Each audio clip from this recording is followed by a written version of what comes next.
Hey, Helen here, your host. Great to have you along for the second season of The Beautiful Side of Grief, where we continue to hear from people from all walks of life who have faced or have been involved with heart-wrenching loss and who've come out the other side with so many positives to share with others. I know this may seem like an impossibility for you right here, right now, to be in that space. And believe me, I understand. I lost my own gorgeous 18-year-old daughter and only child in a car accident. Yet, here I am 4 years later, sharing my own journey and those of others in the most heartwarming and joyful way. Each and every one of my guests share their own beautiful insights and their strategies for getting through their grief. And through these stories, I hope you'll find your own way to deal with your grief in whatever form that may take. I'll pop my guest links and any free resources in the episode notes, along with my website address if you'd like to know more about the energy work I do, as that was my lifesaver in my own grief journey. Don't forget to subscribe and like so you can keep informed of each weekly episode. So now let's see who our guest is this week. My guest today on The Beautiful Side of Grief is Lauren Blackford. She's a holistic wellness coach, a yoga instructor, and a certified crystal healer. And I'm going to get into that a bit more because I so want to hear a lot more about that. After losing her dad to Alzheimer's disease and going through a divorce to become a solo parent, she went on a mission to learn how to heal herself and others emotionally, physically, and spiritually. Losing her mum just last year to heart disease has doubled down her desire to help herself and others heal themselves to overcome genetic markers and raise their vibration for their most optimal wellness. Now, you can tell, if you've ever listened to any of my podcasts before, you know that Lauren and I are on the same page here because I am such a big believer in this. She's a multi-passionate coach and teacher. She uses nutrition, yoga, lifestyle coaching, crystals, energy, sound, and meditation to help people live their best and most vibrant life. So it's an absolute pleasure to be speaking to Lauren today.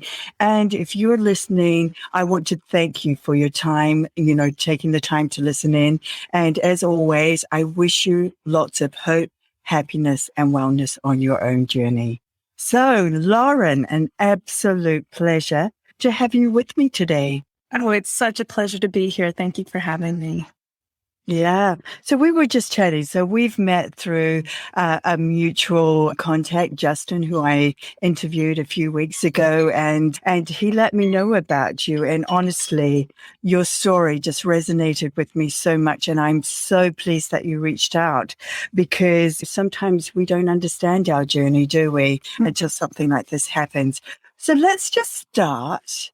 Because I can't even begin to imagine and understand what it's like to have a parent who you lose gradually, I think, to Alzheimer's. Would that be a fair description? Yes. It was a 7-year decline before, he lost his battle with Alzheimer's. And that was really an interesting experience because, they call Alzheimer's the long goodbye because you are grieving your loved one while they're physically still here. And so that was quite an impactful journey that we went on. And it was interesting because I had my son, my first child, when my dad was already in an assisted care facility. And there was a period of time where my son was gaining a skill that my dad at the same time was losing. And it was just such an interesting dichotomy watching my son grow up and my dad decline. Almost, it was interesting because they were in lockstep with those skills, the gaining and the loss of them. So it was a really, really impactful journey to watch my father little by little lose pieces of him. And I think also it's not just the journey you and your son going on. You were also watching your mum lose her life partner in the process to this as well. And so how did you guys as a family deal with this? Did you have good resources and tools wrapped around you? It's interesting. We discovered that because my dad was early onset, it was a different experience than somebody who was older. declining from Alzheimer's disease. And so we struggled and we felt very alone as a family because there were circumstances that happened with my dad that weren't okay. At the first care facility that he was in, because he was a younger man, when you have Alzheimer's disease and you're losing skills, you lose communication skills, and it creates aggression and anger. And the younger and more spry you are, like my dad was, that aggression can tend to become physical. And the people at the care facility did not know how to deal with that. So every time that happened, they sent him out to a psychiatric ward at the local hospital. Oh, and that happened several times. And actually, the last time it happened, he had to be admitted to the hospital for dehydration because the people in the psych ward didn't realize that he didn't know that he needed to drink water. So it was, we found another care facility that understood how to deal with someone in his, physical condition and also mental deterioration. But it was a difficult process because, we went to the Alzheimer's Association for resources, and it wasn't really helpful for our circumstance. So we really felt like we were not paving a new way, but we didn't know anybody who had gone through what we had been through with him. So it was tough. So we had to really stick together. My mom and my sister and I, we dealt with things with my dad with humor, but it was harder for my brother. So we didn't joke around with him, but we joked around with ourselves because that's how we had to respect everybody's path. And not everybody deals the same way with loss and grief. And so it was learning each other's patterns and learning when one of us needed to have more support and when, the other one was strong enough to give that. So it was tough. Yeah. And it's like you've been given this map and there's no pathway on it. And so you just have to find your own way through it all. And that's heartbreaking. And may I ask what age he was? So when he died, he was 71. When he was diagnosed, it was just before his 65th birthday. So it was right on the edge of early onset. But his mother had declined in the same manner. We just weren't as close to that because she lived farther away. But yeah, so he was very young for that kind of a disease. And like I said, he was physically I call him spry. So yes. It was tough because, physically for a while, obviously his physical capacities declined after some time, but for a while he was very active physically, but he did not have the full capacity, that became very difficult for my mom to deal with. She was his primary caregiver until we had to move him into a facility. So there were, things that my mom faced that I can't even imagine. Yeah. And you don't expect it. That's the thing. At that age, you're not expecting that to happen. And so I guess in those early stages, you just write it off to every other thing, don't you? Maybe just being forgetful or something like that until the reality hits and you get that diagnosis. Yeah. Well, so it was interesting because his mother had declined and died from Alzheimer's previously. We were very hyper aware. Watch some members of the family, not as much as others, but it was about a year of him exhibiting symptoms where it wasn't just forgetfulness. It was like him not knowing how to get places that he had driven to all the time. And then when it was all uncovered, we went through his desk and he had written himself reminders and notes. And he was hiding it from us because he knew what was happening to him, which is kind of really, really sad. But he wanted to hold on as long as possible to his independence. So he would write down the address of his home and like how to get to the pharmacy and little notes and reminders like that he hid away in his desk so that we didn't find them. Gosh, I can't even begin to imagine this journey for you guys. And had you always had that spiritual, holistic side to you before all of this happened? Or do you think that put you onto that path? I think that I always had it. It's just a matter of there were times in my life that I very much suppressed it. I had some difficulties, especially with, my marriage and divorce and things like that. So I was always on ups and downs with the spiritual journey, but always believed in it. Like, I remember thinking when my dad was declining, how long it had been since I had a conversation with him with his full mental capacity, and thinking to myself, part of me is looking very much forward to him being on the other side so that I can once again have a conversation with him with his full mental capacity. And what the interesting thing that happened is when my dad died, it's when my marriage was really, really bad and my life was really stressful. I didn't actually get a chance to grieve him a lot right after he died because of the way that my life was. And so I had a sort of spiritual block. So I couldn't connect with him after he passed away.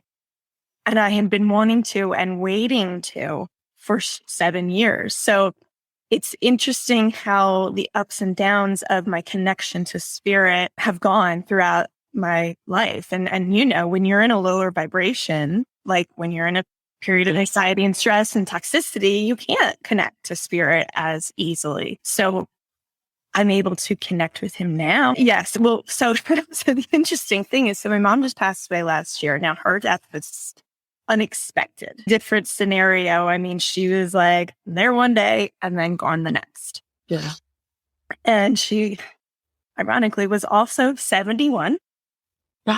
8 years later, my parents had an 8.5-year age gap. So it's a very weird coincidence that both of my parents died at age 71. When she died, I turned to Justin, my boyfriend, and I said, I didn't get to grieve my dad properly.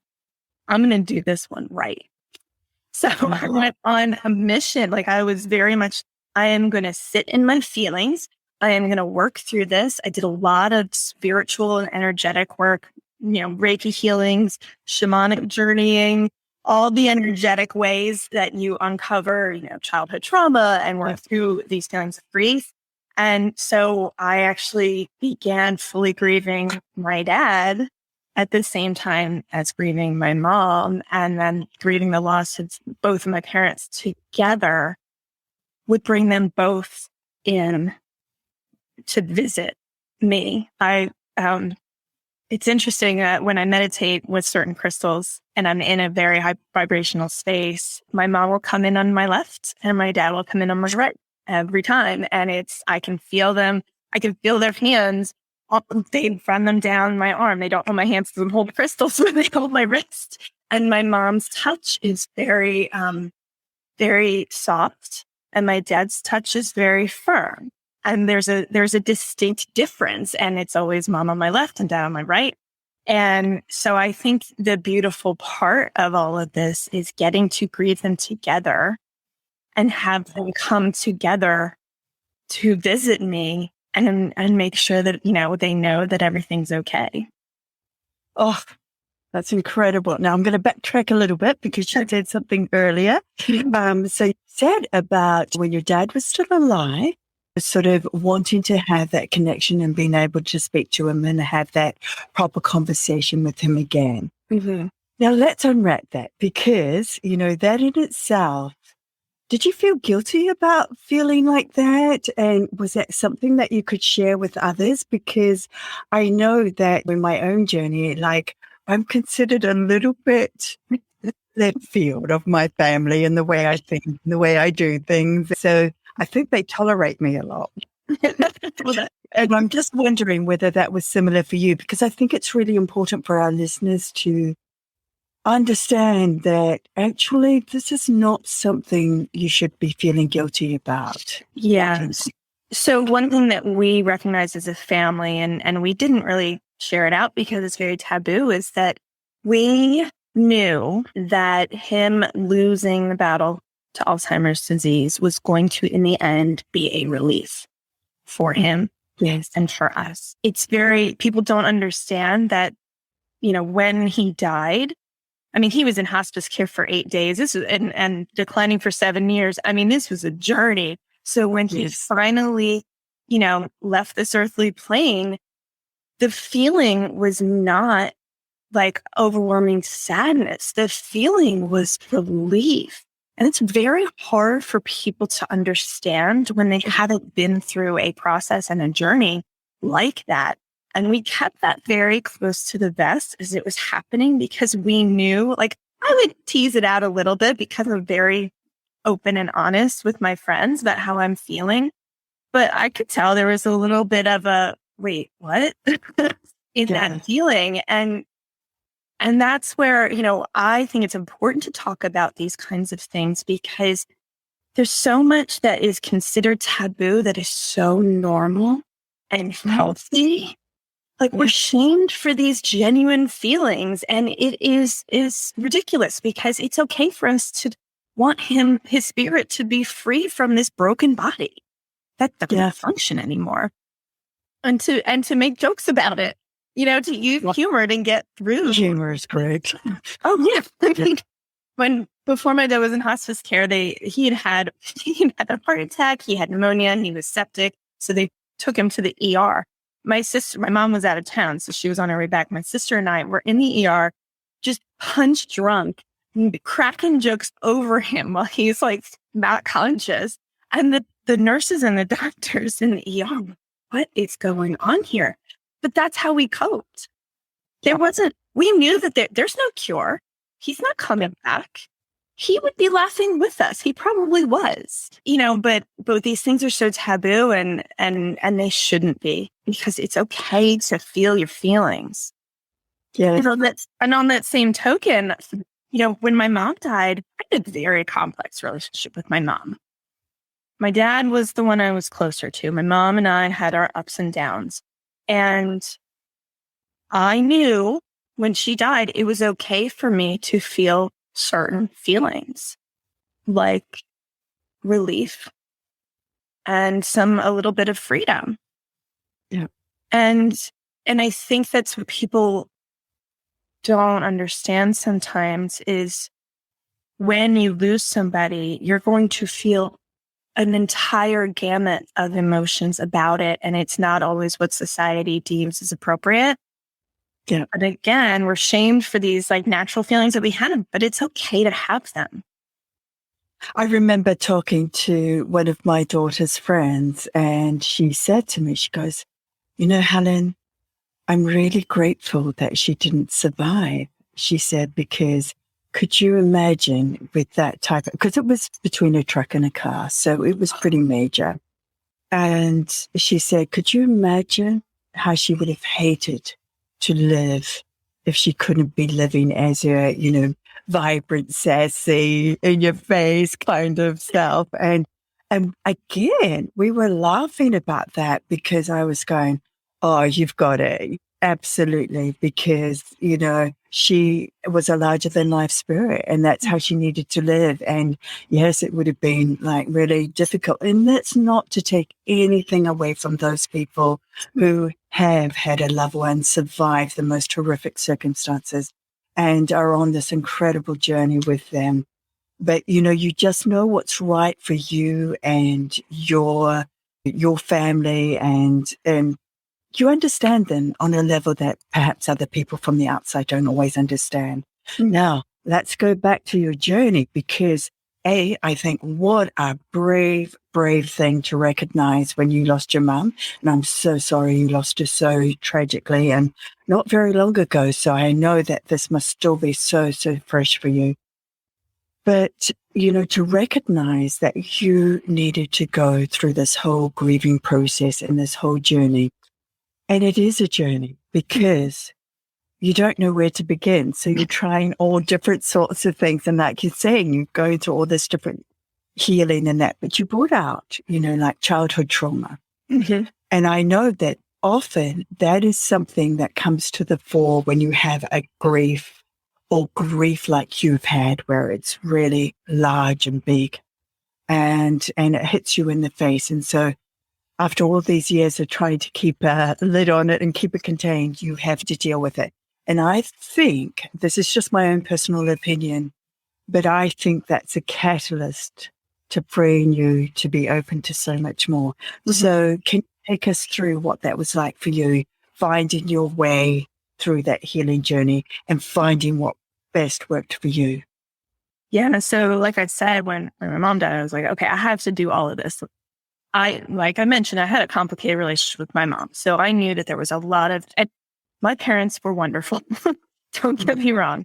They were Yep. great parents. But everybody has their stuff. So Yep. I knew that I had to unearth these things to fully heal. One of the first things that I did is just to mentally separate my mom from her traumas and demons so that I could fully grieve the loss of her and her spirit without it being clouded by these childhood traumas and these things in our complex relationship. And I was actually sorry for interrupting, Lauren, but just, are you able to give us an example just so people who are listening can sort of, relate this back to them? Because, it might be quite difficult to be able to separate that. So I just want to fully understand what you're meaning by this. Okay. So my mom was a little bit of, how do I explain it? She had tendencies that were a little bit narcissistic. Mm-hmm. And sometimes that came out in the form of, negative talk. Mm-hmm. And, I tell people that I didn't learn self-love until way later in life because I was raised to believe that my self-worth rested in someone else's opinion of me. Hers in particular, but anyone else's. So we were very big on appearances. Yeah. My mom hid my dad's Alzheimer's disease for a while because she felt it was shameful. So there was a lot of that. Now, I went ups and downs with my mom. There were times when she was really great, and there were times when she was really in a negative vibration. So when she died, like I said, there was a little bit of sense of freedom. But at the same time, I looked at her and I realized, she acted in a way that was probably something that she dealt with in childhood and did not know that this was a thing for her. She never did that self-work. And so I was able to think of her as just this delicate human that is prone to the traumas that would create the demons. I myself am a delicate human that is prone to traumas that can create demons, and that we're all just, spirit. And she did the best that she knew how. Gosh, you're just about bringing me to tears here because I so relate to that. And I'm sure so many people listening do. They do the best they can, given what they know at the time as they go through their own life. And it's not intentionally that they mean to hurt us or treat us in certain ways. And I think that is so, so beautiful that you have that level of understanding. Yeah. And I actually, when she died, I was a little bit nervous as to how that was going to go for me. And so it was actually pretty beautiful that, mentally I went to that place. I can't tell you how I got there. It just kind of happened. But that really was the catalyst for me to say, okay, I think I am ready to go back and unearth these childhood traumas and heal through them, surface them, face them, deal with them, rather than continuing to stuff them down. I don't think I could have done that while she was still alive, which is why I didn't. So for me, that was energetic work. And I was actually talking to somebody and she was telling me about her shaman teacher that she was doing work with. And the things that she was saying were really resonating with what I knew that I needed. So I said, I need that. I'm going to call her. So I started doing some shamanic journeying and finding out that there were things that happened when I was 2 and when I was 4. They're deep seated within me that I wouldn't have been able to unearth with traditional therapy. And that traditional therapy works as well and it has its place. But I knew for me that I needed energetic work. And then so I also started working with some Reiki practitioners that I was very close with and trusted. And so then my mom would come through in these sessions. And I think the most profound thing I've ever heard in my life was what my mom said to me in one of these sessions. She said, I'm so very sorry. I got lost. I got trapped in the human experience. And Helen, I'll tell you that that statement has changed my entire life and perspective on what we are here for. And I knew exactly what she meant. She got trapped in the low vibration of appearances and what we're supposed to do and how much money we're supposed to make and how we're supposed to function on this earth. And she didn't connect with our higher purpose of spirit. I think that our life is a delicate balance of the in-between. We're here to connect with the spiritual purpose through our human experience. That's my belief. So that hearing that from her was just so beautiful, because we know that when people cross over to the other side, they actually have to do the self-work. Yes. They have to face their stuff and own up to it. And it's easier on that side because there's no ego. Mm-hmm. And, people can work through it a lot easier. And my mom, being the star student that she was, she zipped right through that healing and was able to come and visit very quickly and very early on. And now I have this beautiful relationship with her because I'm doing the work. She's doing the work. And we can come together and relate to each other on a spiritual level without both of us having a human ego and both of us, feeling trapped in this human experience. That's so incredible. And it just reminded me, because it's actually, I lost my mum when I was 23. Oh. And again, I had a very difficult relationship with my mum, very similar to what you've just described. And it was 30 years later, it was only a year or so ago, that she came through and said, through a, psychic medium who I go to, who's a wonderful lady. And she said, I never understood you. She said, I always saw your strengths as weaknesses. And she said, it's only now that I understand that they were your strengths. And I'm so sorry. And it was getting that sorry again, like you, changed my whole life, because even though I'd learned to deal with my relationship with my mom, and I thought I'd done a lot of work around it, just having that one apology changed my whole entire life, because we all want to be loved and accepted and feel like we're okay for our parents, regardless of what's happened. That's what I feel. So yeah. That's incredible. So share with us now how you got into crystal healing and what that is all about, because our listeners can't see, but behind you is this beautiful stand with the most gorgeous, beautiful crystals. And, they drew me right from the outset. So, just share with us about how you found your way to crystal healing. So my love of crystals has been years in the making. I think it was probably my sister that tossed me my first crystal. I don't even remember how it started. I just recall after my divorce is when I really started to turn towards them. And now after my divorce, I really started to turn towards myself and figuring out who I was. That was part of my grief journey from the divorce. And I just would pick them up little by little. And, I had a few that I would carry with me in my pocket or have them on my bedside. And over the years, I've been divorced for 7 years now.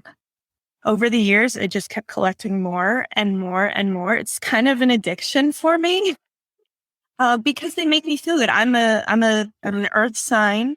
I love to have my feet in the ground. I love to be touching earthly objects. I'm very in tune with Earth's vibration. And so, of course, crystals are just an extension of that.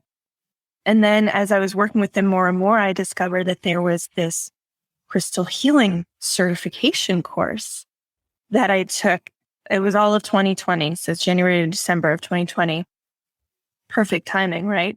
For healing. So now it's something that I incorporate into my practice, my everyday life. And it's probably my favorite practice to do because it's so very easy. Just just being in my office, I could do a 360 view. There's crystals everywhere. I have an entire tray of tunneled pieces, but it's just something that I incorporate into my day-to-day life, and I teach others how to do it. And it's something that I really just am very committed to. So share with us how that helps people. So if you were to work with somebody, what would you be doing for them, and how would you be using the crystals? And I know to lift your vibration and things like that. So, and before we go in that, do you realize that you and I share the same birthday? No. Oh my goodness. It's meant to be. That's lovely. Oh my goodness. Yeah. Virgo twinsies. So crystal healing session can happen in a variety of ways. I generally lay them down, and I work with chakras a lot. If you can see on the other side of my wall, a chakra wall decal. And so I will intuitively choose a crystal for each of their chakras, depending on what they're needing, lay them on top. I'll usually bang some sound through to get those vibrations. Like I said, I use a lot of different modalities. So sound healing, sometimes aromatherapy, and crystals. I'll incorporate it all, and some energetic work. I have a little bit of Reiki experience, not too much. And just, test out each chakra and how it's doing with the crystals, and just sort of let them do their work. I try not to impede too much, because I think the crystals can do their work without my influence. So I just let them work on the vibrations of the client's chakras. I also encourage people to meditate with crystals, keep them in their pocket. I always have crystals in my pocket, always, at all times. Wear them on their body, put them in their space. And the way that crystal healing really works is, and the way that I describe it is, we talk about vibration. Everything is vibrational down to the atomic level. You learn about the atom and how the protons and neutrons are vibrating in the nucleus, and the electrons are, rotating around. So everything that the universe is made of is vibrational. And then there's the concept of sympathetic resonance, which is how I explain how crystals work, but it's also how sound healing works. It's the vibrational object of one item will, cause another object nearby to either match vibration or harmonize with that. And we see this in our everyday lives. When somebody walks into the room and they're in a rage and they start, screaming and yelling, you'll start to get agitated, because your body is actually trying to match that vibration. That's what our bodies do. And so the crystals are of the same concept. They have their own vibrational properties, and that's how they work with the healing. That vibration brings your body into a certain harmony and a certain vibration. So that's why different crystals that have different structures have different healing properties. So it's all just about vibration. I was working in an open plan office, and of course you can just imagine all the different energies swirling around that. And I used to always keep crystals on my desk, and just to keep my energy as my own, because it is very, very to pick up other people's energies, and often we don't realize. So this is a good point, probably, just to talk about and check in with the people that you have in your life, and the different energies they bring, because sometimes we can love somebody, but they can be quite toxic for us. Do you find that? Oh, absolutely. And that's where, the crystals are great for protection. That's also where boundaries come in. Yes, I have had to learn in my life is boundaries. When you recognize that somebody in your life is not good for you, you can wear all the crystals that you want, but you still need to set some boundaries and protect your energy, because it is very easy, like you said, to pick up other people's energies. And so it's having those boundaries is, I think, essential. And sometimes the more you move through your own journey, the more you begin to notice that you're out of sync with different people. And I'm a great believer that people come into your life for a time and for a reason, and then they can also leave again. And it's recognizing that, and sometimes you've outgrown people, and it's okay to let those people go, because it's all about you and your energy and where you need to be heading. So, oh my gosh, this is so fascinating. I just absolutely love it. Did you ever feel that you could be in the place that you are now following that incredible journey that you went through with your dad? and then B, losing your mum not so long ago, because I look at you and I can feel your beautiful energy and your beautiful aura, and there's a peacefulness about you and a calmness about you. And you're really quite fresh into your mum's grieving for your mum. Has it been a year yet, or? It has been a year. It was August 8th of last year. Yeah, so only just a year, and that's really, really quite fresh and quite new still. So did you ever think that you could reach this place of where you're feeling now?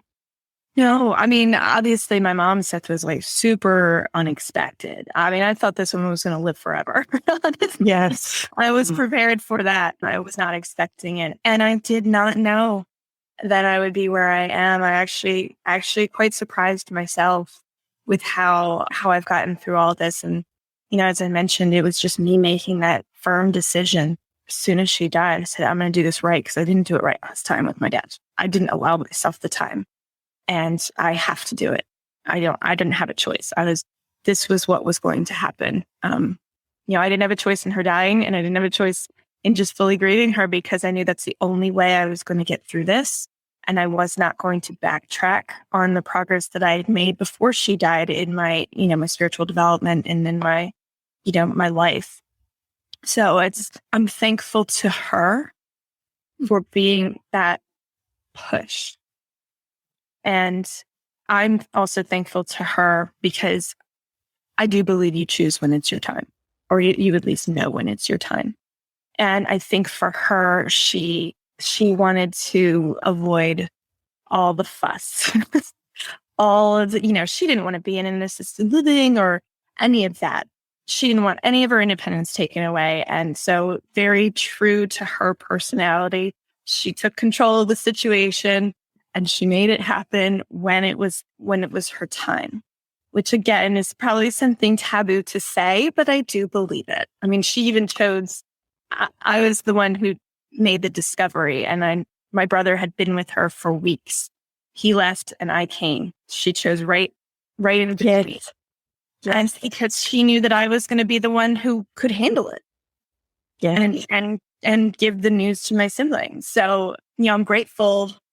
I'm not, I didn't love being one, but I'm grateful for her making those choices for herself. Beautiful. And I'm grateful that her passing allowed me the space to do the healing that I needed to do. Oh, yes. Chills. So what you were just talking about there is often you hear people saying, look, we were all around mom or dad or whoever it was in the hospital. And then we took a 5-minute break. We decided to go and grab something to eat. And then they decided to pass. And that is often their choice to do that. They don't want to pass while everybody's around, or they wait until certain people arrive before they pass. And so this is their free will at the end of their life that you're talking about there. And I think that's also important for us to understand, because sometimes people feel guilty that they stepped away for just a short space of time, and that's when they pass. Well, actually, they were happy to do it that way. And I think if we can look at it in that light, then that really, really helps us come to terms with how it happened and what has happened. Let's talk about, because we talked about this right back in the beginning of our conversation together, and we were talking about how you couldn't communicate with your dad to begin with because of those lower vibrations. And let's talk about emotions, because everything is energy, including all our emotions. So if we have things like anger, resentment, bitterness, heartache, it doesn't matter what the emotion is, that can be at a really low vibration, and that can hold us back. So what sorts of signs, and because you didn't see them so early on with your dad, but with your mom, I think because you'd made that commitment and you were already on that journey and had made that decision, you probably had signs of her coming through quite quickly, did you? Yes, we did. Actually, something that was amazing that happened. So we had her cremated. And so just a few days after she died, we went to the funeral home to pick up her ashes, because she died far away from where we were interring her. So we went to pick them up, and me and my brother and sister are standing in the parking lot of the funeral home, and this black and blue butterfly started flitting around us. And I've never seen this happen before. It kept flying around us and landing and flying around us and landing. This was for about 10 minutes. And her favorite color was blue. And we were just like, it was flying around, and her mobility was not great when she died, and it hadn't been for many years. And, we said, like, she's finally free of that body, and she's showing us how well she can move about now. And it was such an incredible experience for all three of us, because we all witnessed it. I mean, I took several pictures. This butterfly was not going away. And we knew that it was her, and it was her right away. She was telling us that she was fine and she was great. Yeah. And there have been many things that she's come through on. She's come through a couple of times in dreams. And it's funny. Usually she doesn't talk in the dream, but this one, it was like a wedding reception. It was a party, but it was all of her people. So it was like, she died in COVID, so we couldn't do a whole celebration. She's sitting next to me at one of the tables. And I turned to her and I said, "Why did you leave?" Because I knew that she was dead. No one else there could see her. And she turns and she points to my Uncle Barry, my dad's brother, who is on his final decline from Alzheimer's disease as well. She said, "Barry can see me. Barry knows I'm here." Wow. And for me, that was her telling me that she knew I could see her. And for him, the veil is thin enough that he could see her as well. And so there's just been these little messages that she has given me throughout this process that have come in so much more powerfully than my dad and anything that he has done. But he has gotten stronger in his messages. And a friend of mine who's a psychic medium has told me he had to kind of put himself back together again. That was a longer process than my mom.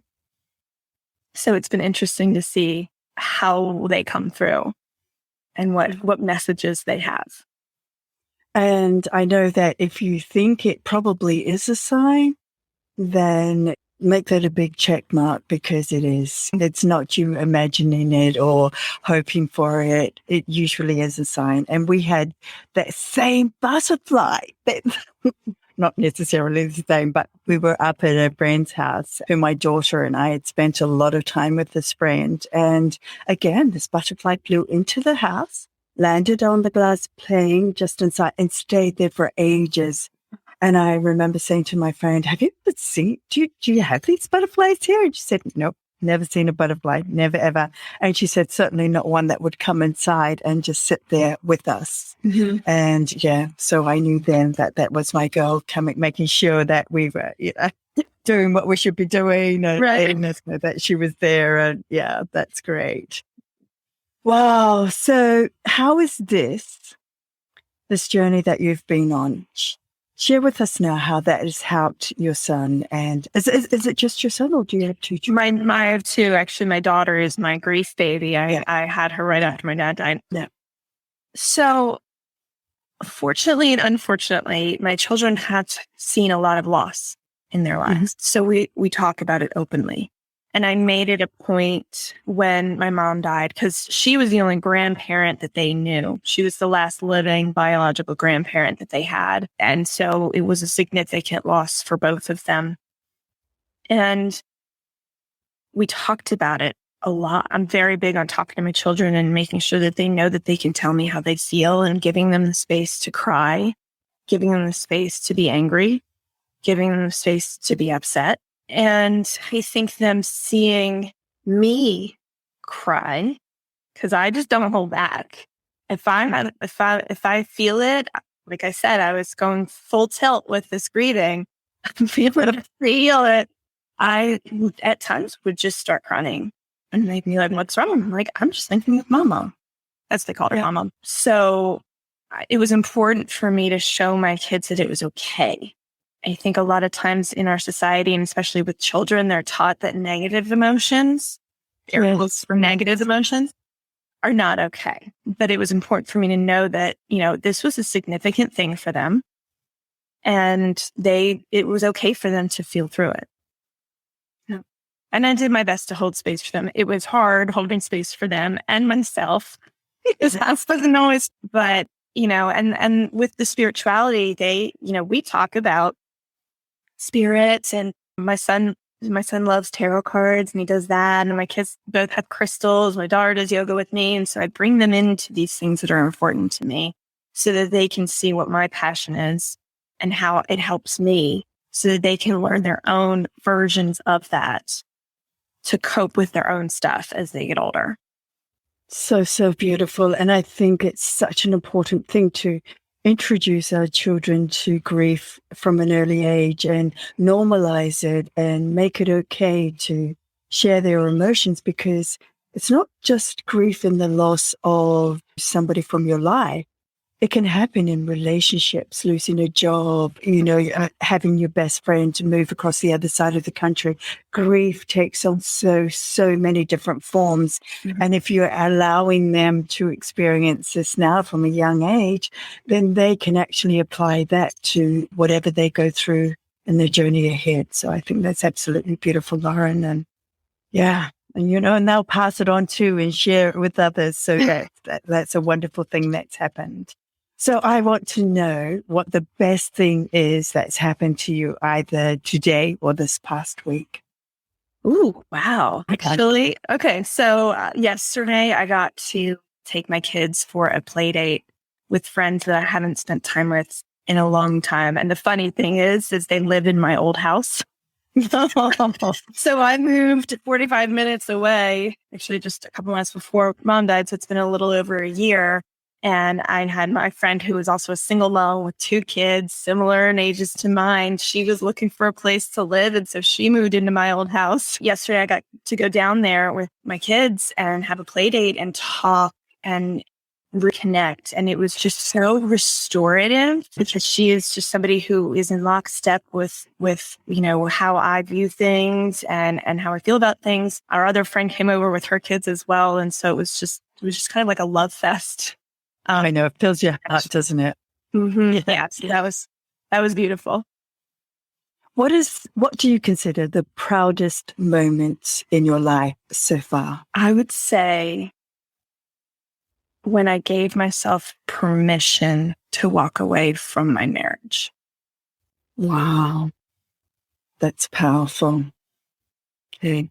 When you have moments that turn to custard, that just go horribly wrong, what do you do? What's your number one go-to to allow yourself to pivot from that and carry on? The first thing is that I feel my feelings. I don't try to shove them to the side. It's okay to have a bad day. You just can't live there. And then I think intuitively, what self-care do I need right now? What's going to fix it? Sometimes it's ice cream and sometimes it's Christmas. It just depends. So being very intuitive and self-aware of and giving myself exactly what I need in that moment. That's so valuable. That's so valuable. So what takeaways would you like to leave our listeners with today? I would just say that there's no wrong way to feel when you lose somebody. All your feelings are valid. And I think the knowledge of, your loved one on the other side doing that work and you doing the work and you guys coming together can create a much healthier relationship than maybe you had with them when they were here. And also, I resonate completely with what you explained about the different types of grief. I mean, there's grief after divorce. There's grief, like you said, after losing a job, a home. Honoring that and grieving isn't something that should be shoved in the closet. It's not something that's shameful and needs to be fixed right away. And are you over it yet? And, so not only allowing that of yourself, but allowing that space for others. There isn't an expiration date on people's grief. Check in on them after 6 months, after a year. Yeah. So that's it. Yeah. And I love what you said, that grief is a beautiful process of love and connection, because I feel that's where the healing comes from. It's where you're able to move forward, and so many good things coming from that. Lauren, this has just been such a beautiful discussion that I've had with you today. And we only just started to touch on some things. Oh, I know we can go on. Yeah. I know we could. Yes, but I just want to thank you so much for giving your time today to share your journey so openly, because, losing both parents in such completely different ways, and how you've managed both of those and where it's taken you, has got to leave our listeners with a sense of, yeah, I can do that too. I've got hope. I've got the inspiration, and I just need to find what works for me and how to do it for me. Absolutely. And I love that about it. It's about us healing ourselves from the inside out. Mm-hmm. And I think that's such an important thing. So, Laura, thank you so very, very much. Thank you, Helen. This has been amazing. Appreciate it. Hey, thanks for listening. If you enjoyed this episode today, be sure to share it with others.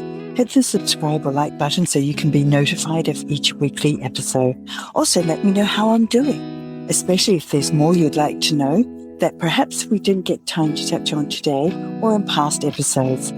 And if you're after resources to help you out on this journey, or more about the energy healing work I do, hit the Healing to Be You link.